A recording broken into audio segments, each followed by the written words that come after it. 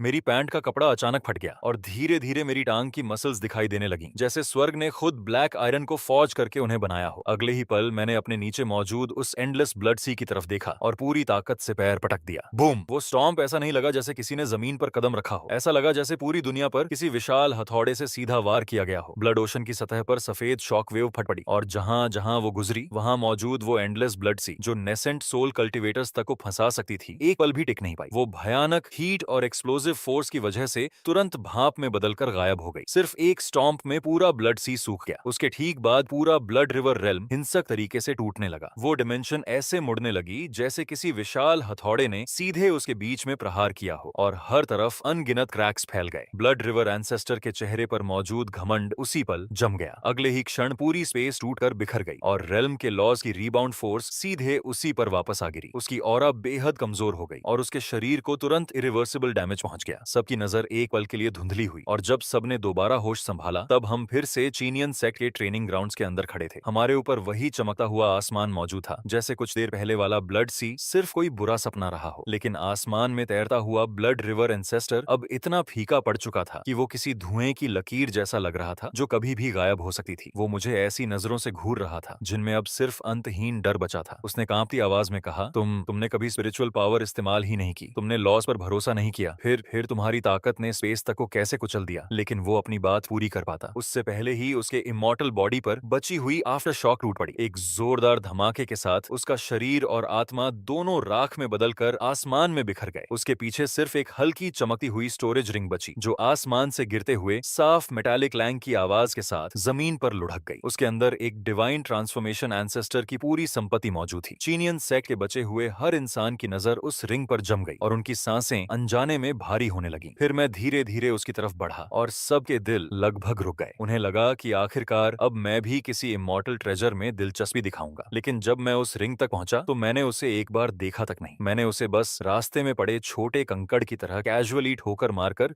दूर किसी कोने में उड़ा दिया। फिर मैं टूटे हुए खंडहरों के बीच आगे बढ़ा और नीचे झुक गया। टूटे पत्थरों के ढेर के नीचे से मैंने वो वुडन बकेट उठाई जो एक्सप्लोजन्स में कुचलकर जगह जगह से छेदों से भर चुकी थी, और मैं बस वहीं खड़ा उस डैमेज्ड बकेट को अपने हाथ में पकड़े रहा। मैंने अपने हाथ में पकड़ी उस वुडन बकेट पर पड़े क्रैक्स को चुपचाप देखा और फिर निराश होकर लंबी सांस छोड़ी। अब मुझे दोबारा टाउन जाकर नई बकेट खरीदनी पड़ेगी। उस भयानक बैटल के बाद पूरा चीनियन सेक्ट इतना शांत हो गया था कि वो साइलेंस भी अजीब लग रही थी। लेकिन वो खामोशी ज्यादा देर तक नहीं टिकी। अगले ही पल चू तियन को अचानक पागलों की तरह मेरी तरफ भागा और जमीन पर घिसटते हुए सीधे मेरे सामने आकर गिर पड़ा। उसने मेरे पैर को कसकर पकड़ लिया और बुरी तरह उलझी हुई आवाज में बोलने लगा, सीनियर ग्रेट एंसेस्टर मास्टर, कृपया इस डिसाइपल का सम्मान स्वीकार कीजिए। जैसे ही उसने ऐसा किया, उसके पीछे मौजूद हजारों डिसाइपल्स एक साथ घुटनों पर गिर पड़े। ऐसा लग रहा था जैसे इंसानों का अंतहीन समुद्र जमीन पर झुक गया हो और उनकी आवाजों की गूंज से माउंटेन गेट्स तक कांप उठे। Welcome back great ancestor master, कृपया हमें माफ कर दीजिए एंसेस्टर मास्टर, एंसेस्टर मास्टर। इतना शोर सुनकर मेरा सिर दर्द करने लगा। मैंने नीचे चू तियन को की तरफ देखा जो पूरी ताकत से मेरे पैर से चिपका हुआ था। मैंने हल्का सा भौहें सिकोड़कर अपना पैर झटका, छोड़ो, लेकिन उसने छोड़ने के बजाय और कसकर पकड़ लिया। एंसेस्टर मास्टर, आप हमारे चीनियन सेक्ट के हेवंस हैं, आप कल्टीवेशन के रास्ते पर हमारे गाइड हैं। अब मुझे उसकी बातें सुनने में आलस आने लगा था। मैंने घुटनों पर झुकी भीड़ की तरफ नजर घुमाई और शांत आवाज में कहा, आज के बाद जो भी चेनी पीक पर चढ़कर मेरी फार्मिंग डिस्टर्ब करेगा, मैं उस पर पत्थर फेंकूंगा। पूरा इलाका तुरंत शांत हो गया। अगले ही सेकंड सबको वो भयानक दृश्य याद आ गया जब जलते हुए मीटियर्स जमीन से आसमान की तरफ उड़ रहे थे। चू तियन को ऐसे उछला जैसे उसे बिजली लग गई हो। उसने तुरंत मेरा पैर छोड़ दिया, 3 कदम पीछे हटकर दोबारा ठीक से घुटनों पर बैठ गया और जोर से बोला, यह डिसाइपल सम्मान पूर्वक एंसेस्टर मास्टर के आदेश का पालन करेगा। उस दिन के बाद चेनी पीक पूरे चीनियन सेक्ट की सबसे सेक्रेड और सबसे टेरिफाइंग जगह बन गई। सिर्फ डिसाइपल्स और एल्डर्स ही नहीं, बल्कि ऊपर उड़ने वाले पक्षी तक उस इलाके से बचकर निकलते थे। धीरे धीरे सेक्ट के अंदर एक अजीब ट्रेडिशन भी बन गया। कल्टीवेशन शुरू करने से पहले डिसाइपल्स पहले चेनी पी की दिशा में सम्मान से झुकते थे। लेकिन मुझे इन सब चीजों की परवाह करने का समय ही नहीं था। मैं इरिगेशन चैनल्स ठीक करने, फार्मलैंड रिपेयर करने और उस आधी मरी हुई स्पिरिचुअल रूट को दोबारा जिंदा करने के तरीकों के बारे में सोचने में व्यस्त था। आधा महीना बीत गया और जैसे ही चीनियन सेक्ट धीरे धीरे उस बड़ी बैटल की तबाही से उबरने लगा, तभी अचानक जोंगजो से एक गोल्डन डिक्री सेक्ट के मेन हॉल में पहुंचा। तियन लैंड रेल्म के सबसे बड़े अपॉर्चुनिटीज में से एक सामने आने वाला था। एंशिएंट इमॉर्टल वेनेरेबल का सीक्रेट रियलम खुलने वाला था। जैसे ही ये खबर फैली, सेक्ट एल्डर्स पहले एक्साइटमेंट से भर गए, लेकिन थोड़ी ही देर बाद सबके चेहरे फिर निराशा से भर गए। चीनियन सेक्ट बहुत कमजोर था। वो जोंगजो की सेक्रेड लैंड्स और एंशिएंट क्लैंस के खिलाफ कैसे कम्पीट कर सकता था? वो फैक्शंस इमॉर्टल्स बनने के मौके के लिए लड़ रहे थे, जबकि अगर चीनियन सेक्ट अंदर गया भी तो शायद उन्हें कुछ भी हासिल नहीं होता। तभी अचानक चू तियन को ने उंगलियां चटकाईं और उसकी आंखें चमक उठी। एंसेस्टर मास्टर यहाँ हैं। उसकी वो एक लाइन सुनते ही सब जैसे अचानक जाग गए। सही बात थी, मैं यहाँ मौजूद था। कौन होली सन्स, कौन होली मेडन्स, कौन पियरलेस जीनियस, कौन सुप्रीम प्रोडिजीज। मेरे सामने क्या उनका भी वही हाल नहीं होता जो आसमान में उन बोन शिप्स का हुआ था? इसी वजह से चू तियन को ने तुरंत इंसेंस जलाया, स्नान किया, प्रॉपर रोब्स पहनी और सम्मान पूर्वक चेनी पी के बाहर आठ खड़ा हो गया। 3 स्टोन बैरियर्स के सामने खड़े होकर वो गहराई से झुका और जोर से बोला, यह डिसाइपल चू तियन को ग्रैंड एंसेस्टर मास्टर को एक महत्वपूर्ण बात बताना चाहता है। वो काफी देर तक आवाज लगाता रहा, लेकिन अंदर से कोई जवाब नहीं आया। आखिर खुद को रोक न पाने के बाद उसने सीधे अपना उद्देश्य बता दिया। एंसेस्टर मास्टर, एंशिएंट इमॉर्टल वेनेरेबल का सीक्रेट रियलम खुलने वाला है। हमारे चीनियन सेक्ट का भविष्य इसी अवसर पर निर्भर करता है। कृपया बाहर आइए। उसकी आवाज और भी पैशनेट हो गई। एंसेस्टर मास्टर, कृपया हमें लीड कीजिए। उन सभी जीनियसेस को हराइए और इमॉर्टल्स बनने का अवसर हासिल कीजिए। इस बार आखिर दरवाजा खुला। मैं जम्हाई लेते हुए बाहर निकला और कैजुअली उसकी तरफ देखा। मेरा जवाब सीधा था, मैं नहीं जा रहा। चू तियन को तुरंत घबरा गया। एंसेस्टर मास्टर, वो इमॉर्टल वेनेरेबल की इनहेरिटेंस है। मैंने आलस से कान खुजाया और कहा, क्या उसे खाया जा सकता है? फिर मैंने अपने फील्ड्स की तरफ देखा। मेरी स्पिरिट राइस पकने वाली है, मैं नहीं जा सकता। अब तक चू तियन को लगभग बेचैनी से जलने लगा था। उसने day time ascension, eternal life, heaven and earth के बराबर अस्तित्व, peerless inheritances, supreme magical treasures और लॉस्ट डिवाइन टेक्निक्स तक की बातें शुरू कर दी। उसने हर वो फायदा गिनाया जो उसके दिमाग में आ सकता था। लेकिन पूरी बातचीत के दौरान मैंने सिर्फ एक ही जवाब दिया, इंटरेस्ट इन्वेस्टेड नहीं हूँ। मैं मुड़कर वापस घर के अंदर जाने ही वाला था कि तभी अचानक चू तियन को कुछ याद आया। उसने अचानक जोर से एक शब्द चिल्लाया, फर्टिलाइजर। Grand master. दरवाजे पर रखा मेरा हाथ उसी पल रुक गया। मैंने धीरे धीरे अपना सिर पीछे घुमाया। उम्मीद की चमक देकर चू तियन ने जल्दी से अपना आखिरी ट्रम्प कार्ड सामने रख दिया। मैंने एंशिएंट रिकॉर्ड्स की जांच की है। उस सीक्रेट रेल्म के बिल्कुल सेंटर में 10,000 ईयर जीरन स्पिरिट सॉइल का एक हिस्सा मौजूद है। वो दुनिया की शुरुआत के समय पैदा हुई ओरिजिनल अर्थ की एक स्ट्रैंड से बना था और उसमें एंडलेस वाइटैलिटी भरी हुई है। वो पूरी दुनिया की हाईएस्ट ग्रेड डिवाइन सॉइल है, अल्टीमेट फर्टिलाइजर। उसकी बात खत्म होते ही उसकी आंखों के सामने कुछ चमका। अगले ही सेकंड मैं उसकी कॉलर पकड़कर उसे हवा में लटकाए खड़ा था। मेरी आंखें चमक रही थीं और मेरी सांसें तक थोड़ी गर्म हो चुकी थीं। मैंने सीधे उसकी आंखों में देखते हुए धीरे धीरे पूछा, 10,000 ईयर फर्टिलाइजर पक्का? मेरी पकड़ चू तियन की कॉलर पर इतनी ज्यादा कस चुकी थी कि उसका दम लगभग घुटने लगा था और उसकी आंखें तक उलटने लगी थीं, लेकिन फिर भी उसने पूरी ताकत से सिर हिलाया। हाँ बिल्कुल, 10,000 जिन तो छोड़िए, उससे शायद 1 लाख जिन तक की स्पिरिट राइस भी उगाई जा सकती है। ये सुनते ही मैंने तुरंत उसे छोड़ दिया और वो धड़ाम से जमीन पर गिर पड़ा। उसके बाद मैं तुरंत मुड़ा और तेजी से घर के अंदर चला गया। यहीं रुको। अंदर काफी देर तक चीजें उलट पलट करने की आवाज आती रही। कुछ देर बाद मैं आखिर बाहर निकला और इस बार मेरे कंधों पर 3 विशाल स्नेक स्किन सैक्स लटके हुए थे। उन सैक्स पर 3 साधारण शब्द लिखे थे, प्रॉस्पेरस एनी ब्रांड। दूसरे हाथ में मैंने एक हो पकड़ी हुई थी जिसे इतना ज्यादा पॉलिश किया गया था कि वो लगभग किसी ट्रेजर आर्टिफैक्ट की तरह चमक रही थी। मैंने जमीन पर बैठकर सांस संभाल रहे चू तियन की तरफ देखा और छोटा सा जवाब दिया, बहुत बातें हो गई, चलो। 1 घंटे बाद चीनियन सेक्ट के गेट्स के सामने ट्रांसपोर्टेशन अरे एक्टिवेट हो चुका था। वहां सिर्फ 3 लोग जाने वाले थे। सेक्ट मास्टर चू तियन गंभीर एक्सप्रेशन के साथ खड़ा था, जबकि उसके बगल में मौजूद चू चानियाओ के चेहरे पर अब वो घमंडी एटीट्यूड बिल्कुल नहीं बचा था, जिससे वो पहले सबको खुद से नीचे समझता था। जिस दिन उसे सिर्फ सनफ्लावर सीड से क्लिफ वॉल पर ठोक दिया गया था और उसने अपनी आंखों से मुझे बोन शिप्स तोड़ते और नेसेंट सोल डोमेन को चलते देखा था, उसी दिन से उसकी नजरों में मेरे लिए हॉस्टिलिटी की जगह पागलपन जैसी वर्शिप आ चुकी थी। और जहां तक मेरी बात थी, मैं ग्रुप के सबसे आगे खड़ा था, एक जायंट सैक कंधे पर लटकाए हुए और बाकी 2 सैक्स अपनी कमर से बांधे हुए। मेरे हाथ में वही चमकती हो थी, जबकि पैरों में अब भी वही टूटे हुए स्ट्रॉ सैंडल्स पड़े थे। मुझे देखकर बिल्कुल ऐसा नहीं लग रहा था जैसे मैं इमॉर्टल डेस्टिनी के लिए कंपटीशन में जा रहा हूँ। मैं ज्यादा किसी ऐसे किसान जैसा लग रहा था जो फर्टिलाइजर खरीदने मार्केट जा रहा हो। और ऊपर से मैं इम्पेशेंट भी होने लगा था। जल्दी करो, तुम लोग इतने स्लो क्यों आने हो? अगर हम देर से पहुंचे और सारा फर्टिलाइजर पहले ही कोई ले गया तो? अचानक रोशनी की चमक फूटी और हम तीनों ट्रांसपोर्टेशन अरे के अंदर गायब हो गए। अगले ही पल हम जोंगो फॉलन इमॉर्टल वैली में पहुंच चुके थे। आसपास की स्पेस हल्की डिस्टॉर्ट हुई, जबकि स्पिरिचुअल लाइट हर तरफ फैल गई और वहां पहुंचते ही मुझे हेवन एंड अर्थ एनर्जी की इतनी घनी मौजूदगी महसूस हुई कि वो लगभग मेरे अस्तित्व के बिल्कुल उलट थी। पूरी वैली ग्रैंड इमॉर्टल ऑरा से भरी हुई थी। हर तरफ फ्रेशेस्ट ट्रेजर्स चमक रहे थे और ऑस्पिशियस लाइट पूरे इलाके को रोशन कर रही थी। ऊपर आसमान में सेक्रेड लैंड्स के होली सन्स 9 सिर वाले ड्रैगन्स द्वारा खींचे जा रहे गोल्डन चैरियट्स पर बैठे हुए थे, जबकि कुछ लोग 7 कलर्ड फ्लाइंग सोर्ड्स के ऊपर खड़े थे। इमॉर्टल सेक्स की होली मेडन्स बर्फ जैसी सफेद रोब्स पहने हवा में व्हाइट जे टावर्स पर सवार घूम रही थीं। एंशिएंट क्लैंस के एयर्स अजीब डिवाइन बीस्ट्स से घिरे हुए खड़े थे। उन सबके शरीरों के आसपास होली लाइट चमक रही थी और सिर्फ उनकी मौजूदगी ही बाकी लोगों को छोटा महसूस कराने के लिए काफी थी। ऐसा लग रहा था जैसे वो जन्म से ही दुनिया के सेंटर में खड़े होने के लिए पैदा हुए हों। धीरे धीरे उनकी नजरें हमारी तरफ मुड़ने लगीं। पहले उन्होंने बस कैजुअली चू तियन को और चू चानियाओ को देखा, जैसे वो कोई खास मायने ही नहीं रखे। लेकिन फिर उनकी नजर मुझ पर आकर टिक गई। एक ऐसा आदमी जो अपने पीछे जायंट स्नेक स्किन सैक्स घसीट रहा था, हाथ में हो पकड़े था, पैरों में टूटे स्ट्रॉ सैंडल्स पहने हुए था और ऐसे घूम रहा था जैसे कोई बूढ़ा किसान जिंदगी में पहली बार शहर आया हो। अगले ही पल पूरा fallen immortal valley मॉकिंग looks, ridicule और अविश्वास से भर गया और उन सबकी नजरें सीधे मुझ पर टिक चुकी थीं। थोड़ी देर की खामोशी के बाद पूरा फॉलन इमॉर्टल वैली अचानक जोरदार हंसी से गूंज उठा। सबसे पहले शेनो सेक्रेड लैंड का होली सन लॉन्ग एशियन 9 काले ड्रैगन्स द्वारा खींचे जा रहे गोल्डन चैरियट पर सवार होकर आया। उसके बाद याओची की होली मेडन सफेद जेड टावर पर बैठी हुई पहुंची। फिर शूसन सोर्ड सेक्ट का चीफ डिसाइपल आया, जो एक एंशिएंट सोर्ड के ऊपर खड़ा था, जिसकी सोर्ड एनर्जी सीधे हेवंस तक जा रही थी। हर होली सन और होली मेडन के चारों तरफ डैजलिंग डिवाइन लाइट चमक रही थी। उनकी एंट्रीज इतनी ग्रैंड थी कि हर नया आने वाला पिछले से ज्यादा इंपोजिंग लग रहा था। लेकिन जब बात मेरी आई, स्नेक स्किन सैक्स घसीटे हुए, हाथ में हो पकड़े टेलीपोर्टेशन प्लेटफॉर्म पर टूटे हुए स्ट्रॉ सैंडल्स पहनकर खड़े एक आदमी की, तो सबकी नजर एक साथ मुझ पर टिक गई। इसमें किसी की गलती भी नहीं थी। मैं सच में किसी ऐसे बूढ़े गांव वाले किसान जैसा लग रहा था जो शहर में सब्जी खरीदने आया हो। अगले ही पल हर दिशा से मॉकिंग लाफ्टर और रिडिक्यूल की आवाजें हम तीनों पर टूट पड़ी। क्या चीनियन सेक्ट में और कोई बचा नहीं? ये किसी गांव के किसान को यहाँ क्यों ले आए? उन सैक्स का क्या करेगा? स्पिरिट स्टोन्स भरने का प्लान है क्या? हा हा हा हा हा, शायद ये सच में यहाँ खेती करने आया है। ह्यूमिलिएशन से चू तियनको का चेहरा लाल हो गया, लेकिन उसने कोई कदम नहीं उठाया। हालांकि चू चान्याओ अब और बर्दाश्त नहीं कर पाया और तुरंत अपनी सोड खींच ली।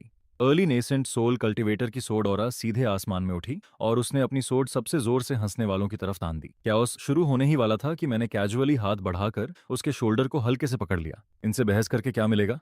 मैंने कंधे पर रखा सैक ठीक करते हुए जम्हाई ली, फिर बेहद गंभीर आवाज में बोला, जैसे मैं कोई बहुत जरूरी बात कर रहा हूं। अपनी ताकत बचाकर रखो, अंदर जाकर काफी सॉइल खोदनी पड़ेगी। चूचानियाओ एक पल के लिए जम गया, फिर चुपचाप स्वॉर्ड वापस शीथ में डालकर मेरे पीछे आकर खड़ा हो गया। लेकिन लॉन गोशन की नजरों में उस सीन का मतलब बिल्कुल अलग था। उसे साफ लगा कि मैं सिर्फ ट्रबल से बचने वाला कावड़ हूँ। मैंने अपनी सेट के इकलौते लड़ने वाले इंसान को रोक दिया था और खुद पीछे हटना चुन लिया था। कावड़, उसने ठंडी आवाज में तिरस्कार से कहा। उसकी आंखें कंटेम्प्ट से भरी हुई थीं। लेकिन अगले ही पल उसने चुपचाप अपना प्रेशर छोड़ दिया। वो पीक गोल्डन कोर स्टेज की शक्ति थी, लेकिन उसी रेल्म के आम कल्टीवेटर से कहीं ज्यादा भयानक। वो इनविजिबल फोर्स किसी विशाल टाइडल वेव की तरह मेरी तरफ टूटी। वो चाहता था कि मैं सबके सामने घुटनों पर गिर जाऊं, लेकिन ह्यूमिलेशन तुरंत हुआ, बस मेरा नहीं। चू तियनको और चू चानियाओ दोनों का चेहरा तुरंत सफेद पड़ गया। उन्हें ऐसा लगा जैसे कोई विशाल माउंटेन उन पर गिर पड़ा हो और खड़े रहने के लिए उन्हें अपनी पूरी स्पिरिचुअल पावर इस्तेमाल करनी पड़ रही थी। लेकिन मेरे लिए वो पूरी तरह मीनिंगलेस था। माउंटेन्स क्रश कर देने वाला वो प्रेशर मेरे शरीर पर गिरा, लेकिन मुझे घुटनों पर झुकाना तो दूर, मेरे पुराने पैचवर्क क्लॉथ्स तक हल्के से नहीं हिले। सच कहूं तो मुझे थोड़ा ठंडा सा महसूस हुआ। पहले मैंने कैजुअली अपना कान खुजलाया, फिर नीचे झुककर अपने स्ट्रॉ सैंडल्स की स्ट्रैप्स कसने लगा। यहाँ तक कि मैंने वैली के आसपास ऐसे नजर दौड़ाई जैसे देख रहा हूँ कि खेती के लिए कौन सी जमीन सबसे अच्छी रहेगी। लॉन गोशन का एक्सप्रेशन तुरंत बदल गया। पहले उसने गहरी भौहें सिकोड़ लीं, फिर उसने प्रेशर और बढ़ाया, यहाँ तक कि आसपास की स्पेस में वेव्स बनने लगीं। लेकिन मैं अब भी पूरी तरह अनइंटरेस्टेड दिख रहा था। इसी वजह से उसने तुरंत अपने दिमाग में दूसरी एक्सप्लेनेशन बना ली। तुम्हारे पास जरूर कोई बॉडी प्रोटेक्टिंग ट्रेजर है, कोई रेयर हेवनली आर्टिफैक्ट जो तुम्हारी असली ताकत छिपा रहा है। अगले ही पल उसकी आंखों में ग्रीड भर गई। उसके दिमाग में एक ही बात घूम रही थी, मेरे जैसे किसान के पास ऐसा ट्रेजर होने का कोई हक नहीं। मुझे मारकर आर्टिफैक्ट छीन लेना चाहिए। लेकिन उसके मन में ये विचार पूरी तरह बन भी नहीं पाया था कि तभी फॉलन इमॉर्टल वैली के सेंटर से दुनिया हिला देने वाला एक्सप्लोजन गूंज उठा। बूम! स्पेस में अचानक बिना वार्निंग के एक विशाल क्रैक खुल गया। उसके अंदर से एंडलेस डिवाइन लाइट फूट निकली और उसके साथ इतनी घनी एंशिएंट स्पिरिचुअल एनर्जी बाहर निकली कि सांस लेना तक मुश्किल लगने लगा। सीक्रेट रेल्म खुल चुका था और उसी पल हर कोई पूरी तरह पागल हो गया। Holy sons, holy maidens, ancient clans के एयर्स, सब फ्रेश मीट देख चुके भेड़ियों की तरह टूट पड़े। हर किसी ने अपनी यूनिक पावर्स एक्टिवेट की और स्पेशल क्रैक की तरफ दौड़ पड़ा, क्योंकि सबको डर था कि अगर वो एक कदम भी पीछे रह गए तो इमॉर्टल वेनरेबल की इनहेरिटेंस किसी और के हाथ लग जाएगी। लेकिन मुझे बिल्कुल भी जल्दी नहीं थी। पहले मैंने ध्यान से चेक किया कि तीनों सैक्स में कहीं छेद तो नहीं है। फिर मैंने अपनी होई उठाकर जमीन पर हल्का टैप किया, जैसे हाथ में उसका बैलेंस चेक कर रहा हूं, और संतुष्ट होकर सिर हिला दिया। अपना सारा इक्विपमेंट उठाकर मैं धीरे धीरे स्पेशल क्रैक की तरफ चल पड़ा। लेकिन जैसे ही मेरा एक पैर अंदर गया, रोर! अचानक क्रैक की गहराई से ऐसी टेरिफाइंग ड्रैगन रोअर गूंजी जो सीधे आत्मा को कुचल सकती थी। अगले ही पल जो जीनियस सबसे पहले अंदर घुसे थे, वो सब मक्खियों की तरह उड़कर पीछे फेंक दिए गए। एक एक करके वो जोर से जमीन पर जा गिरे। ये देखकर मैंने चुपचाप अपना पैर वापस बाहर खींच लिया। पहले मैं नीचे झुका और अपने सैक्स पर लगी धूल साफ की, फिर आखिर सिर उठाकर देखा कि हुआ क्या है। क्रैक के किनारे अंधेरे के अंदर से धीरे धीरे एक विशाल ड्रैगन हेड बाहर निकला। वो सैकड़ों फीट लंबा एक एंशिएंट ब्लैक ड्रैगन था। उसकी स्केल्स रात से भी ज्यादा काली थीं और उसके शरीर से निकलती टेरिफाइंग पावर ने पूरे आसमान को ढक लिया था। उस ब्लैक ड्रैगन की शक्ति साफ तौर पर नेसेंट सोल रेल्म से आगे निकलकर स्पिरिट ट्रांसफॉर्मेशन रेल्म में प्रवेश कर चुकी थी। कुछ ही पल पहले तक घमंड से भरे घूम रहे सारे जीनियसेस के चेहरे उसी समय सफेद पड़ गए। लेकिन इमॉर्टल वेनरेबल की इनहेरिटेंस का लालच इतना बड़ा था कि कोई पीछे हटने को तैयार नहीं था। लॉन गोशन ने दांत भींचे और सबसे पहले आगे बढ़ा। ये सीक्रेट रियलम की पहली ट्रायल है, सब मिलकर इसे तोड़ो। वो जोर से चिल्लाया और अगले ही पल उसने अपनी divine lightning dragon control art activate कर दी। 9 dragon shaped shadows purple gold light के पिलर्स में बदल गईं और पूरी ताकत से ब्लैक ड्रैगन की तरफ जा टकराईं। उसके तुरंत बाद याओची की Holi light, Shushan sword arts और काउंटलेस डिवाइन एबिलिटीज एक साथ फूट पड़ी। अगले ही पल पूरा आसमान ट्रेजर्स की रोशनी से चमक उठा, जबकि नेचुरल लॉज आपस में इंटरट्वाइन होने लगे। पूरा दृश्य ऐसा लग रहा था जैसे खुद आसमान टूटने वाला हो। लेकिन नतीजा बेहद शर्मनाक निकला। लगातार मेटेलिक क्लैंग्स की आवाजों के बाद माउंटेन्स फ्लैटन कर देने और सीज उलट देने वाली वो डिवाइन एबिलिटीज ब्लैक ड्रैगन की स्केल्स पर सिर्फ छोटी स्पार्क्स ही पैदा कर पाईं। वो उसकी डिफेंस तक नहीं तोड़ सकी। उसकी स्केल्स पर एक स्क्रैच तक नहीं आया। वो इमॉर्टल आर्ट्स कम और खुजली मिटाने की कोशिश ज्यादा लग रही थी। ब्लैक ड्रैगन खुद भी अब इरिटेट होने लगा था। उसने धीरे धीरे अपना विशाल मुंह खोला। भागो, पीछे हटो। लॉन गोशन ने बस इतना ही चिल्लाया था कि पिच ब्लैक ड्रैगन ब्रेथ पूरे बैटलफील्ड पर स्वीपिंग करती हुई निकल गई। वहां कोई एक्सप्लोजन नहीं हुआ, कोई ड्रामेटिक क्लैश नहीं हुआ, सिर्फ कंप्लीट अनाइलेशन हुई। सेक्रेड लैंड्स के 3 डिसाइपल्स जो समय पर डॉज नहीं कर पाए, अपने ट्रेजर्स सहित उसी पल राख बन गए। इस बार सब सच में डर चुके थे। वो पागलों की तरह पीछे हटने लगे और अब कोई भी आगे बढ़ने की हिम्मत नहीं कर रहा था। लेकिन उसी डेफनिंग साइलेंस और डिस्पेयर के बीच मैं शांति से अपनी हो उठाए भीड़ के बीच से चलता हुआ सबसे आगे पहुंच गया, क्योंकि मैं ब्लैक ड्रैगन को देख ही नहीं रहा था। मेरी नजर तो उसके पीछे मौजूद जमीन पर टिक चुकी थी। एंशियंट फॉर्मेशन के सेंटर में लगभग 10 म्यू चौड़ी 5 कलर्ड स्पिरिचुअल सॉइल हल्की रोशनी छोड़ रही थी। उससे निकलती लाइफ ऑरा इतनी घनी थी कि वो लगभग हवा में ओवरफ्लो हो रही थी। 10,000 ईयर्स ईरान स्पिरिट अर्थ। मेरी आंखें उसी पल चमक उठीं। मैंने अपने और फर्टिलाइजर के बीच खड़े उस विशाल ब्लैक ड्रैगन को देखा और मेरी भौहें और ज्यादा सिकुड़ गईं। आखिर मैं खुद को रोक नहीं पाया और सीधे उसकी तरफ देखकर चिल्लाया, तू बहुत बड़ा है, मेरी डिगिंग ब्लॉक कर रहा है, साइड हट। पूरा इलाका तुरंत शांत हो गया। लॉन्ग ओशन तो लगभग हंस ही पड़ा। उसकी नजरों में मैं सच में स्पिरिट ट्रांसफॉर्मेशन रियलम के डिमोनिक बीस्ट से बात करके उसे मनाने की कोशिश कर रहा कोई गनवार किसान था। लेकिन अगले ही पल ब्लैक ड्रैगन पूरी तरह फ्यूरियस हो गया। उसकी टेल इतनी ताकत से मेरी तरफ नीचे आई कि उससे पैदा हुई सोनिक एक्सप्लोजन ने आसपास की स्पेस तक डिस्टॉर्ट कर दी। ये हमला इतना खतरनाक था कि गोल्डन कोर या नासेंट सोल कल्टीवेटर्स तो दूर, खुद स्पेस तक उसके प्रेशर से मुड़ रही थी। चूतियनको का दिल ठंडा पड़ गया और उसने लगभग निराशा में आंखें बंद कर लीं। लेकिन मैंने डॉज करने की कोशिश तक नहीं की। टेल मेरे सिर पर गिरने ही वाली थी कि मैंने आलस से अपना दायां हाथ उठाया और उसे पकड़ लिया। बूम! वो टेल जो नासेंट सोल कल्टीवेटर की सोल तक क्रश कर सकती थी, अचानक मेरी हथेली में रुक गई। उसके पीछे की सारी काइनेटिक फोर्स मेरे हाथ को छूते ही ऐसे गायब हो गई जैसे कोई बबल फूटकर खत्म हो जाए। ऐसा लगा जैसे कुछ हुआ ही नहीं। आसपास खड़े सब लोग मुंह खोले, बस मुझे घूरते रह गए। उसने उसने उसे एक हाथ से पकड़ लिया, यहाँ तक कि ब्लैक ड्रैगन खुद भी डिसबिलीफ में फ्रीज हो गया। अगले ही पल वो पूरी तरह बेकाबू होकर अपनी टेल छुड़ाने की कोशिश करने लगा, लेकिन मेरी पकड़ उसे किसी एंशियंट डिवाइन माउंटेन की तरह जकड़े हुए थी। वो चाहे जितनी ताकत लगा ले, हल्का सा भी नहीं हिल पा रहा था। उसकी ये रेजिस्टेंस मुझे इरिटेट करने लगी, इसलिए मैंने अपनी बांह कसी और अचानक अपनी कमर मोड़ी। उठ! सिर्फ एक मोशन में मैंने 100 जांग लंबे उस spirit transformation realm black dragon को सीधे जमीन से उखाड़ लिया। उसकी टेल पकड़कर मैं उस विशाल ड्रैगन को हवा में ऐसे घुमाने लगा जैसे कोई जाइगैंटिक ब्लैक विंड मिल पूरे आसमान में रोरिंग कर रही हो। लॉन्ग एशियन का वही फॉलोअर जो पहले मुझ पर हंस रहा था, उसके पैरों से उसी पल ताकत निकल गई और वो सीधे जमीन पर गिर पड़ा। लेकिन मैं अब भी नहीं रुका था। मैंने देखा कि 10,000 ईयर्स जीरान स्पिरिट अर्थ के ऊपर एंशिएंट फॉर्मेशन प्रोटेक्शन बना रही है और मैंने एक पल भी हेजिटेट नहीं किया। मैंने सीधे ब्लैक ड्रैगन को उठाकर उसी फॉर्मेशन पर दे मारा। बूम! पहला प्रहार। फॉर्मेशन वायलेंटली फ्लैश हुई जबकि ब्लैक ड्रैगन दर्द से चीख उठा। बूम! दूसरा प्रहार। पूरी फॉर्मेशन में क्रैक्स फैल गए जबकि ड्रैगन की स्केल्स टूटने लगीं। बूम!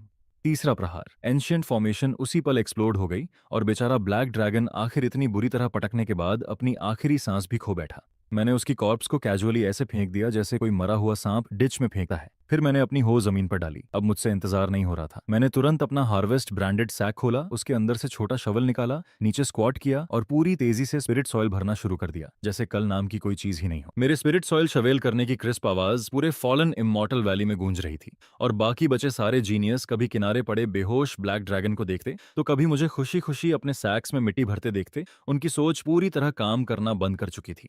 लॉन्ग एशियन का चेहरा मौत जैसा सफेद पड़ चुका था जबकि उसका पूरा शरीर बेकाबू होकर कांप रहा था। अभी कुछ देर पहले तक वो मुझे किसी बेकार गांव वाले किसान से ज्यादा कुछ नहीं समझ रहा था, लेकिन अब जाकर उसे सच्चाई समझ आई थी। उसके सामने कोई इंसान नहीं, एक मॉन्स्टर खड़ा था। लेकिन मेरी खुशी से चल रही डिगिंग के बीच अचानक पूरा सीक्रेट रेल्म फिर से बदलने लगा। रंबल! जमीन हिंसक तरीके से टूटने लगी। मेरे पैरों के नीचे मौजूद 10,000 ईयर्स जीरान स्पिरिट अर्थ पूरे फॉलन इमॉर्टल वैली के साथ कांपने लगी। फिर अचानक जमीन की गहराई से एक अंधेरी और बॉटमलेस एबीज फटकर खुल गई। आसमान में ब्लड रेड लाइटनिंग फैल गई जबकि धरती के नीचे से ऐसी ऑरा फूटी जो ब्लैक ड्रैगन से 100 गुना ज्यादा टेरिफाइंग और 1000 गुना ज्यादा एंशिएंट थी। अगले ही पल एक ठंडी और घमंडी हंसी सीधे सबकी आत्माओं के अंदर गूंज उठी। 10,000 साल, पूरे 10,000 साल। आखिर इस लॉर्ड ने फिर से रोशनी देख ही ली। उसकी आवाज लगातार गूंजती रही जबकि पूरी दुनिया कांप रही थी। कौन सी इमॉर्टल वेनरेबल इनहेरिटेंस? ये पूरा सीक्रेट रेल्म तो सिर्फ तुम सबको यहाँ लाने के लिए रखा गया बेट था। इस युग का फ्रेश ब्लड एंड फ्लैश।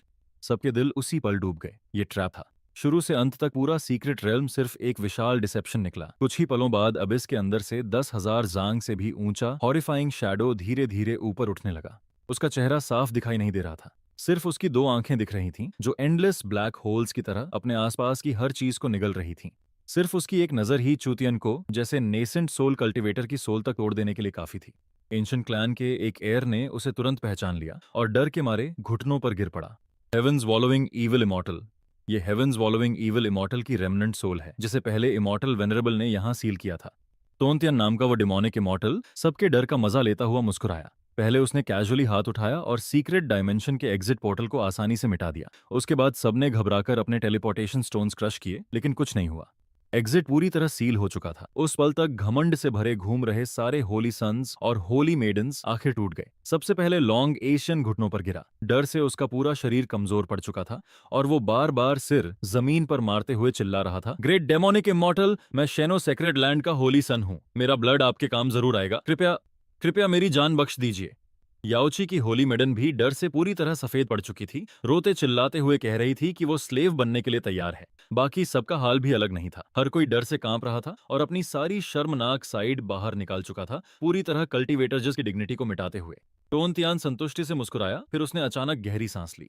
बाहर घुटनों पर पड़े कई गोल्डन कोर कल्टीवेटर्स प्रतिक्रिया देने से पहले ही सूख गए। उनका फ्लैश, कल्टीवेशन और सोल सब खिंचकर लाल रोशनी की स्ट्रीम्स में बदल गए और सीधे डिमोनिक इमॉर्टल के मुंह में चले गए।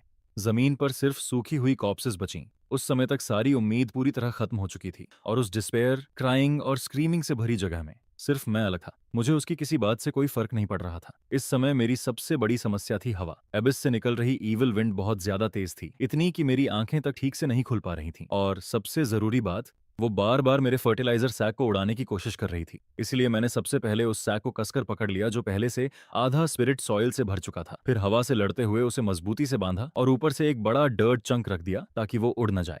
मैं सच में परेशान था कि कहीं फर्टिलाइजर का एक ग्रेन तक हवा में न उड़ जाए। नेचुरली डिमोनिक इमॉर्टल ने यह सब देखा, जबकि बाकी सब लोग घुटनों पर थे या उनकी लाइफ फोर्स खींची जा रही थी। मैं, एक ऐसा मॉर्टल जिसके शरीर में स्पिरिचुअल पावर का जरा सा भी निशान नहीं था, वहां बैठा मिट्टी की बोरी बचा रहा था।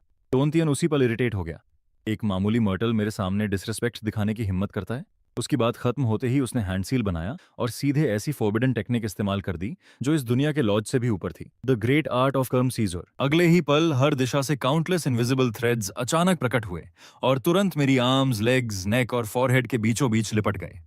वो थ्रेड्स खुद फेट के थे, जो मेरे पास्ट, प्रेजेंट और फ्यूचर से जुड़े हुए थे। थ्योरी के हिसाब से जैसे ही वो थ्रेड्स टाइटन होते, मुझे टाइम के फ्लो से पूरी तरह इरेज हो जाना चाहिए था। चूतियन को और चूचानियाओं का दिल ठंडा पड़ गया ये देखकर। लेकिन लॉन्ग एसन के चेहरे पर अचानक ऐसी एक्सप्रेशन आई जैसे उसे आखिरी उम्मीद मिल गई हो। उसके चेहरे पर रोने से भी बदसूरत मुस्कान फैल गई। सीधा फेट पर हमला। इस बार ये जरूर मरेगा। लेकिन 1 सेकंड बीता, फिर 10 सेकंड, फिर पूरा 1 मिनट, और मैं अब भी वहीं वैसे का वैसा खड़ा था। सिर्फ इरेज होना तो दूर, मेरे कपड़ों पर एक नई रिंकल तक नहीं आई। डिमोनिक इमॉर्टल तोनतियन पूरी तरह फ्रीज हो गया। उसे साफ महसूस हो रहा था कि फेट थ्रेड्स पूरी ताकत से मुझ पर लिपटे हुए हैं और लॉ टेक्निक पूरी तरह एक्टिवेट है, लेकिन मैं बिल्कुल अनमूव्ड खड़ा था। उसके लिए यह ऐसा था जैसे कोई स्पाइडर सिल्क से पूरे यूनिवर्स को खींचने की कोशिश कर रहा हो। आखिर मुझे खुद लगा कुछ गड़बड़ है। मैंने नीचे देखा उन चिपचिपी चीजों की तरफ जो मेरे शरीर से लिपटकर हाथ पैर हिलाने में दिक्कत कर रही थीं, और मेरी भौहें तुरंत सिकुड़ गईं। मेरी नजरों में वो कोई ग्रैंड लॉ ऑफ डेस्टिनी नहीं था। वो बस ऐसा लग रहा था जैसे किसी शरारती बच्चे ने मुझे स्पाइडर वेब्स में लपेट दिया हो। और सबसे खराब बात, वो मेरे काम में बाधा डाल रहा था। फिर सबकी डरी हुई आंखों के सामने मैंने धीरे धीरे अपने रफ और कैलस्ड हैंड्स आगे बढ़ाए। वही बड़े हाथ जिनके नाखूनों के नीचे अब भी ताजा मिट्टी फंसी हुई थी, ऐसी चीज की तरफ जिसका कोई फॉर्म नहीं होना चाहिए था और जिसे कभी छुआ नहीं जा सकता था। फेट थ्रेड्स जिन्हें आमतौर पर सिर्फ सोल्स महसूस कर सकती थीं, मैंने उन्हें कैजुअली अपने बेयर हैंड से पकड़ लिया। यूनिवर्स लॉज से बने वो थ्रेड्स मेरी हथेलियों में मजबूती से जकड़ लिए गए। तोनतियन उसी पल डिसबिलीफ में चीख पड़ा, इम्पॉसिबल! फेथ थ्रेड्स खुद लॉज की मैनिफेस्टेशन है। एक ह्यूमन मर्टल बॉडी लॉज की रूट्स को कैसे छू सकती है? आखिर तुम हो क्या? लेकिन मैंने उसे पूरी तरह इग्नोर कर दिया। मैंने बस हाथों में पकड़े उन थ्रेड्स को कुछ बार खींचकर उनकी स्ट्रेंथ चेक की, फिर इरिटेशन भरे चेहरे के साथ उसकी तरफ देखा।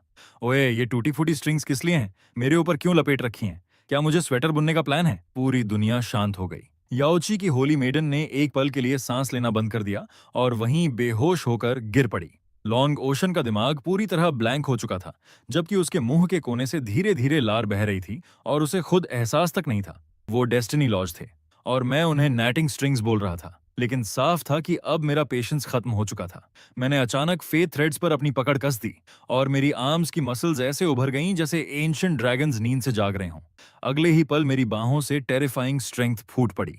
पूरा सीक्रेट रेल्म हिंसक तरीके से कांपने लगा। सिर्फ थ्रेड्स नहीं, पूरी दुनिया हिल रही थी। आसमान की ब्लड रेड लाइटनिंग अचानक गायब हो गई, जबकि जमीन एंडलेस क्रैक्स से भर गई। स्पेस खुद शैटर्ड ग्लास की तरह फ्रैक्चर्स से भरने लगी। लेकिन सबसे हॉरिफाइंग चीज थी तुनतियन का विशाल बॉडी। फेट थ्रेड्स के जरिए मैं उसे धीरे धीरे हेवन से जबरदस्ती नीचे खींच रहा था। मेरे पैरों के नीचे की जमीन गहराई तक धंस गई, जबकि मैंने अपनी आर्म्स पूरी लिमिट तक स्ट्रेच की और फिर धीमी आवाज में कहा, ब्रेक। अगले ही पल क्रैक! वो आवाज हवा में नहीं गूंजी, वो सीधे सबकी सोल्स के अंदर एक्सप्लोड हुई। फिर उसके बाद सैकड़ों, हजारों, काउंटलेस स्नैपिंग साउंड्स लगातार गूंजने लगे।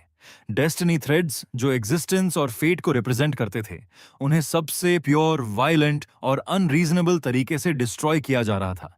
मैं उन्हें सिर्फ रॉ फोर्स से फाड़ रहा था।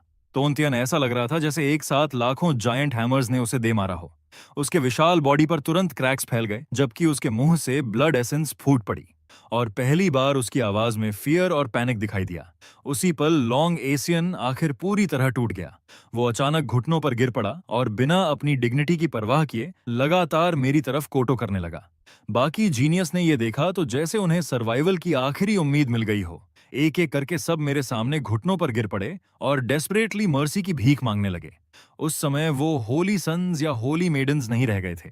वो सिर्फ ऐसे मॉर्टल्स थे जिनका फेथ किसी मिरेकल से भी परे मौजूद चीज के सामने डर से टूट चुका था। लेकिन तब तक डेमोनिक इमॉर्टल पूरी तरह इंसेन हो चुका था। सबको मेरे सामने घुटनों पर झुकते देखकर उसके अंदर बची आखिरी सैनिटी भी ह्यूमिलिएशन और टेरर से फट गई। उसने पागलों की तरह चीखते हुए कहा, मॉन्स्टर, तुम एक मॉन्स्टर हो। अगर मैं नहीं बच सकता तो ये दुनिया, ये ब्लड सैक्रिफाइसेस, और तुम भी मेरे साथ दफन हो जाओगे।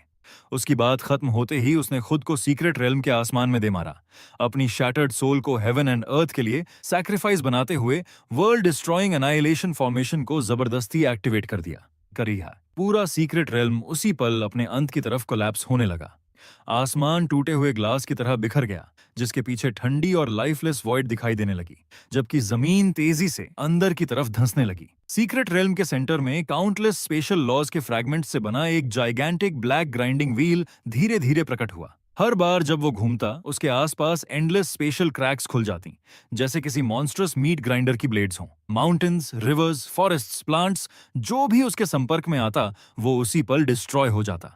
चू तियनको और चू चानियाओ चारों तरफ से आती स्पेस स्लैशेस का डेस्परेटली सामना कर रहे थे। उनके चेहरे एग्जॉस्शन से पहले ही सफेद पड़ चुके थे। जहां तक मेरी बात थी, मैंने सबसे पहले नीचे अपने उस आधे भरे सैक की तरफ देखा जिसमें मैंने इतनी मेहनत से 10,000 ईयर लिविंग स्पिरिट सॉइल भरी थी। मेरे दिमाग में बस एक सिंपल थॉट था, पहले सैक ठीक से बांधूं, फिर इस पागल जगह से निकलूं। लेकिन किसे पता था कि जैसे ही मैं नीचे झुका, उसी पल एक वायलेंट स्पेशल स्टॉर्म मेरी साइड से रोरिंग करती हुई निकल जाएगी। मुझे तो उसका कोई असर नहीं हुआ, लेकिन मेरे पैरों के पास रखा हार्वेस्ट ब्रांड वाला सैक उसी पल उड़ गया। वो आधा भरा हुआ सैक और उसके अंदर मौजूद ग्लोइंग 5 कलर्ड स्पिरिट सॉइल हवा में किसी चमकते रेनबो की तरह उड़ी और सीधे पास मौजूद एक डीप ब्लैक स्पेशल क्रैक के अंदर समा गई। उसके तुरंत बाद वो क्रैक बंद भी हो गई। मेरी आधी स्पिरिट सॉइल चली गई, यहां तक कि सैक भी गायब हो गया। उस पल जैसे समय रुक गया। स्पेस कोलैप्स हो रही थी, जमीन टूट रही थी। ईविल इमॉर्टल पागलों की तरह हंस रहा था, जबकि चू चानियाओ निराशा में चिल्ला रहा था। लेकिन मेरी दुनिया में सिर्फ एक चीज बची थी, मेरा फर्टिलाइजर चला गया था। अगले ही पल मेरे शरीर के अंदर से ऐसी मर्डरस ऑरा जागी जो उस वर्ल्ड डिस्ट्रॉइंग ग्राइंडर से भी 10,000 गुना ज्यादा टेरिफाइंग थी। ब्लैक ग्राइंडिंग व्हील घूमना बंद कर गया। स्पेस खुद पूरी तरह फ्रीज हो गई। यहां तक कि ईविल इमॉर्टल की हंसी भी अचानक रुक गई, जैसे किसी ने उसका गला पकड़ लिया हो। वहां मौजूद हर इंसान ने अपनी सोल की गहराई से एक इनडिस्क्राइबेबल टेरर महसूस किया।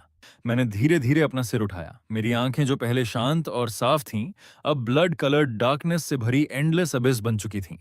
मैंने आसमान में मौजूद ब्लैक ग्राइंडिंग व्हील और उसके पीछे कांप रहे ईविल इमॉर्टल की तरफ ठंडी नजरों से देखा। फिर एक सेंटेंस बोला, जिसके हर शब्द में टेरिफाइंग प्रेशर भरा हुआ था, मेरी सॉइल वापस करो। ये कहते ही मैंने धीरे धीरे अपनी राइट फिस्ट बंद की। मेरी बोन्स और मसल्स के ग्राइंड होने की आवाज ऐसी थी जैसे खुद यूनिवर्स जन्म ले रहा हो। उसके बाद मुझे लॉज, टेक्निक्स या फॉर्मेशंस की बिल्कुल परवाह नहीं रही। मैंने बस सबसे सिंपल काम किया, अपना पूरा गुस्सा एक ही पंच में भर दिया। बहुत हो गया तुम्हारा नॉनसेंस, ये लो। जिस पल वो पंच निकला, मेरी फिस्ट के सामने की दुनिया बिना किसी वजह के अचानक गायब हो गई। लाइट गायब हो गई, साउंड गायब हो गई, यहां तक कि स्पेस और टाइम तक डिसअपियर हो गए। मेरी फिस्ट के अंत में सिर्फ प्योर डार्कनेस का एक टाइनी होल बचा था, जैसे एब्सोल्यूट नथिंगनेस खुद एग्जिस्टेंस में उतर आई हो, सिर्फ अपने आसपास की हर चीज को डिनाई करने के लिए। और फिर स्पेशल लॉज के फ्रैगमेंट से बना वो वर्ल्ड डिस्ट्रॉइंग ग्राइंडर। जैसे ही मेरे पंच को छुआ, वहां कोई एक्सप्लोजन नहीं हुआ, कोई वायलेंट साउंड नहीं हुई, यहां तक कि रेजिस्टेंस तक नहीं हुई। वो बस चुपचाप किनारों से मिटना शुरू हो गया। फिर वो ब्लैक वॉइड सीधे ईविल इमॉर्टल तोनतियन को छू गई, उस अस्तित्व को जिसने पूरे 10,000 साल तक प्लॉटिंग और स्कीमिंग की थी। वो एंशिएंट ईविल इमॉर्टल जिसने पूरे तियनलान रेल्म के सबसे बड़े जीनियसेस को लगभग स्लॉटर कर दिया था, चीखने तक का मौका नहीं पा सका। उसके कार्मा, मेमोरीज और एग्जिस्टेंस के हर निशान के साथ उसे पूरी तरह नथिंगनेस में क्रश कर दिया गया। वो एशेज में नहीं बदला, उसे सीधे इरेज कर दिया गया। लेकिन मेरा पंच अभी खत्म नहीं हुआ था। ग्राइंडर और ईविल इमॉर्टल को मिटाने के बाद वो सीधा सीक्रेट रेल्म की बैरियर से जा टकराया। क्रैक! एक तेज आवाज गूंजी जिसने सबकी सोल्स तक हिला दी, और अगले ही पल पूरा ब्लड रेड स्काई टूटे हुए ग्लास की तरह बिखर गया। बिलियंस ऑफ ब्लैक क्रैक्स पूरे सीक्रेट रेल्म में फैल गईं। फिर अगले ही सेकंड वो पूरा मिनिएचर वर्ल्ड अंदर से सिर्फ मेरे एक पंच की वजह से डिस्ट्रॉय हो गया। फ्रैगमेंटेड स्पेस हर दिशा में बिखर गई, जबकि सबके पैरों के नीचे की जमीन गायब हो गई। सारे सर्वाइवर्स एक साथ नीचे गिरे, और जब उन्होंने दोबारा आंखें खोलीं, तो वो सेंट्रल स्टेट के फॉलन इमॉर्टल वैली में फेंके गए पुराने सैक्स की तरह जमीन पर आकर गिरे। आसमान के ऊपर एक इनॉर्मस ब्लैक होल दिखाई दे रहा था, जैसे किसी ने हेवन का एक हिस्सा जबरदस्ती उखाड़कर हटा दिया हो। सिर्फ उसे देखना ही टेरिफाइंग था। लॉन्ग ओशन, याओची की होली मैडेन, चू तियान को सब जमीन पर फैले हुए कांप रहे थे। ब्लैक होल की तरफ नजर उठाने तक से उनके अंदर हॉरर भर जा रहा था। लेकिन उसी समय रबल के बीच से कपड़ों से धूल झाड़ने की आवाज आई। मैं गालियां बड़बड़ाते हुए ब्रोकन स्टोन्स के ढेर से खड़ा हुआ, और मेरे हाथ में अब भी हर्वेस्ट ब्रांड लिखा हुआ फटा हुआ आधा सैक था। सैक का ओपनिंग पूरी तरह फट चुका था और उसके अंदर कुछ नहीं बचा था। मैंने नीचे सिर झुकाकर उसे देखा, फिर आसपास के रूइंड सराउंडिंग्स की तरफ नजर डाली। जितना ज्यादा सोचता उतना ज्यादा गुस्सा आता। धत्त तेरे की, कैसा ट्रैश सीक्रेट रेल्म था वो। सॉइल बेकार थी, ऊपर से हवा भी पागलों जैसी तेज थी। आधे दिन की मेहनत पूरी वेस्ट हो गई। ये कहने के बाद मैंने कैजुअली उस फटे हुए सैक को फेंक दिया, अपनी हो उठाई जिसे मैंने शुरू से अंत तक छोड़ा तक नहीं था, और वापस मुड़कर चल पड़ा। जैसे ही मैं आगे बढ़ा, जमीन पर पड़े सारे होली सन्स और होली मेडन्स ऐसे पैनिक में पीछे रेंगने लगे जैसे उन्होंने कोई गोस्ट देख लिया हो। मैं जितना एक कदम आगे बढ़ाता, वो उतना पीछे हट जाते। आखिर पूरा फॉलन इमॉर्टल वैली मेरे लिए खुद ब खुद एक विशाल रास्ता खोलकर खड़ा हो गया। हर कोई अपनी कमर 90 डिग्रीज तक झुकाए सिर नीचे किए खड़ा था, इतनी खामोशी में कि कोई जोर से सांस लेने की हिम्मत तक नहीं कर रहा था।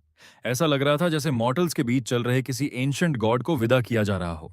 चुतियन को और चू चोंग जाओ जल्दी से जमीन से उठे और मेरे पीछे पीछे चलने लगे। चलते चलते चू चोंग जाओ की आंखें और ज्यादा चमकने लगीं। पहले उसने मेरी पीठ की तरफ देखा जहां मैं अपनी हो घसीटते हुए चल रहा था। फिर उसने सिर उठाकर आसमान में मौजूद इनॉर्मस ब्लैक होल को देखा। ऐसा लगा जैसे उसके दिमाग के अंदर थंडर एक्सप्लोड हुआ हो और उसे अचानक एनलाइटनमेंट मिल गई हो। कौन सा सोर्ड पाथ, कौन से लॉज, कौन सी डिवाइन एबिलिटीज, ये सब मीनिंगलेस हैं। एब्सोल्यूट स्ट्रेंथ के सामने हर ट्रिक और टेक्निक सिर्फ इल्यूजन है। उसके होंठ बुरी तरह कांप रहे थे, जबकि एक्साइटमेंट से उसका पूरा शरीर हिल रहा था। वो लगातार खुद से बड़बड़ाता जा रहा था। अब समझ आया। Dao gave birth to one, one gave birth to two, two gave birth to three, and three gave birth to all things. लेकिन ऑल थिंग्स का ओरिजिन, क्या वो हमेशा से वही नहीं था? यही है, यही असली आंसर है। उसी दिन से उसने तय कर लिया कि वो अब सोर्ड्समैनशिप प्रैक्टिस नहीं करेगा। उसकी जगह वो आयन उठाएगा और अपनी सारी स्पिरिचुअल एनर्जी फिजिकल बॉडी मजबूत करने में लगाएगा। वहीं दूसरी तरफ मुझे उसकी किसी स्ट्रेंज रियलाइजेशन से कोई मतलब नहीं था। मेरे दिमाग में सिर्फ वही आधा सैक घूम रहा था जो उड़ गया था। जब तक मैं चीनियन सेक्ट के माउंटेन्स के पीछे मौजूद छोटे कोर्टयार्ड में वापस पहुंचा, तब तक आसमान अंधेरा हो चुका था। 10,000 ईयर स्पिरिट सॉइल का आधा सैक खो देने की वजह से मेरा मूड बेहद खराब था। लेकिन जब मैंने फटे हुए सैक को उलट पलट कर देखा, तो सबसे नीचे से 5 क्लर्ड स्पिरिट सॉइल की छोटी सी हैंडफुल अचानक बाहर गिर पड़ी। वो ज्यादा नहीं थी, लेकिन कुछ न होने से तो बेहतर थी। मेरी आंखें तुरंत चमक उठी। मैंने जल्दी से उस प्रेशियस फर्टिलाइजर को उठाया और केयरफुली अपनी स्पिरिट राइस फील्ड में फैला दिया। जैसा मैंने सोचा था, वैसे ही कई स्पिरिट राइस स्टॉक्स तुरंत विजिबली हेल्थियर और वाइब्रेंट हो गए। उनकी लीव्स लाइफ से भरी हुई दिख रही थीं, और उनके आसपास की वाइटैलिटी ऑरा भी नोटिसेबली थिक हो गई। आखिरकार मेरे चेहरे पर पहली बार सैटिस्फाइड स्माइल आई। कम से कम ये ट्रिप पूरी तरह वेस्ट नहीं गई। लेकिन जैसे ही मैं संतुष्ट होकर अंदर जाकर खाना बनाने की सोचने लगा, बूम! अचानक आसमान में डेफनिंग थंडर फूटा। मैंने जैसे ही ऊपर देखा, मेरा एक्सप्रेशन तुरंत डार्क हो गया। जो नाइट स्काई अभी साफ था, वो अब समहाउ एक जाइगेंटिक 9 कलर ट्रिब्यूलेशन क्लाउड से पूरी तरह ढक चुका था। क्लाउड्स के अंदर लाइटनिंग स्नेक्स पागलों की तरह नाच रहे थे, जबकि एंडलेस फ्लैशेस पूरे हेवंस को रोशन कर रही थीं। आसमान से धीरे धीरे ऐसी टेरिफाइंग प्रेशर उतर रही थी कि पूरे त्यानलन रियलम का हर लिविंग बीइंग डर से कांपने लगा। मैं उस ट्रिबुलेशन क्लाउड को घूरता रहा, जबकि मेरी ब्राउज और ज्यादा सिकुड़ गईं, चेहरा अनॉयंस और वरी से भर गया। अब क्या हुआ? मौसम अचानक फिर क्यों बदल गया? कहीं जोरदार बारिश तो नहीं होने वाली? मैंने अभी अभी फील्ड में फर्टिलाइजर डाली है, उम्मीद है बारिश उसे बहाकर नहीं ले जाएगी। वहीं दूसरी तरफ तियानलन रेल्म के बाहर, एंडलेस केओस ऑफ कॉस्मोस के अंदर, टाइम रिवर के ऊपर साइलेंटली फ्लोट कर रहे इमॉर्टल पैलेस में, काउंटलेस स्टार्स के स्केलेटन से बने मैग्निफिसेंट इमॉर्टल हॉल के भीतर, एक जोड़ी जाइगेंटिक आईज, जो पता नहीं कितने टेंस ऑफ थाउजेंड्स ईयर्स से बंद थीं, अचानक खुल गईं। उन आंखों में कोई इमोशन नहीं था, सिर्फ एब्सोल्यूट ऑर्डर और सुप्रीम मैजेस्टी थी। फिर एक ठंडी आवाज, जो खुद हेवन लॉज जैसी लग रही थी, पूरे इमॉर्टल रेल्म में गूंज उठी। लोअर रेल्म में किसी ने प्योर फिजिकल स्ट्रेंथ से कार्मिक लॉज के वेब को डिस्ट्रॉय कर दिया, जिसे मैंने पर्सनली एस्टैब्लिश किया था। बहुत पहले मैंने उस वर्ल्ड से बॉडी कल्टीवेशन का पाथ खुद काट दिया था। फिर वहां ऐसा बीइंग कैसे पैदा हुआ? उसे जिंदा रहने की अनुमति नहीं दी जा सकती। मेरा डिक्री जारी करो, great 9 heavens divine lightning formation activate करो और उस वर्ल्ड को पूरी तरह पर्ज कर दो। कर्मा को करेक्ट करो।